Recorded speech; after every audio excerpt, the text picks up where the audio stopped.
ஆபத்து காலங்களில் உயிருக்கு போராடும் மனிதர்களை காப்பாற்றும் ரோபோக்களின் திறனை பரிசோதிக்கும் போட்டி அமெரிக்காவில் உள்ள கலிபோர்னியா மாகாணத்தில் நடந்தது. இதில் தென்கொரியாவைச் சேர்ந்த ரோபோ முதல் பரிசை வென்றுள்ளது.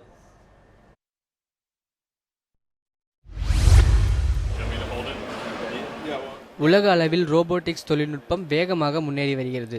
ரோபோக்களை ஆக்கப்பூர்வமாக உபயோகப்படுத்துவதற்கான முயற்சிகள் விஞ்ஞானிகளால் மேற்கொள்ளப்பட்டு வருகின்றன. இந்நிலையில் அமெரிக்க நாட்டின் கலிபோர்னியா மாகாணத்தில் உள்ள பொமோனா நகரில் ஆபத்து காலங்களில் மனிதர்களை காப்பாற்றும் திறன்மிக்க ரோபோக்களுக்கான போட்டி நடந்தது. இதில் 13 நாடுகளைச் சேர்ந்த 24 அணிகள் கலந்து கொண்டன.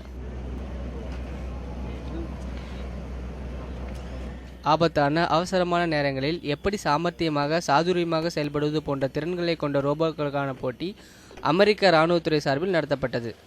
ஆபத்து காலங்களில் மனிதர்களைப் போல சிந்தித்து கார் கதவை திறந்து விடுவது, வேகமாக காரை ஓட்டி செல்வது, சுவர்களில் ஓட்டை போடுவது, படிகளில் வேகமாக ஓடுவது போன்ற வேலைகள் ரோபோக்களுக்கு கொடுக்கப்பட்டன.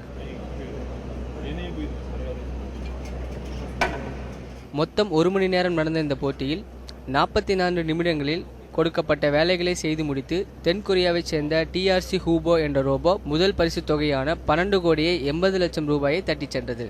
தயானந்தன், உலக செய்தி பிரிவு, நியூஸ் 7 தமிழ்.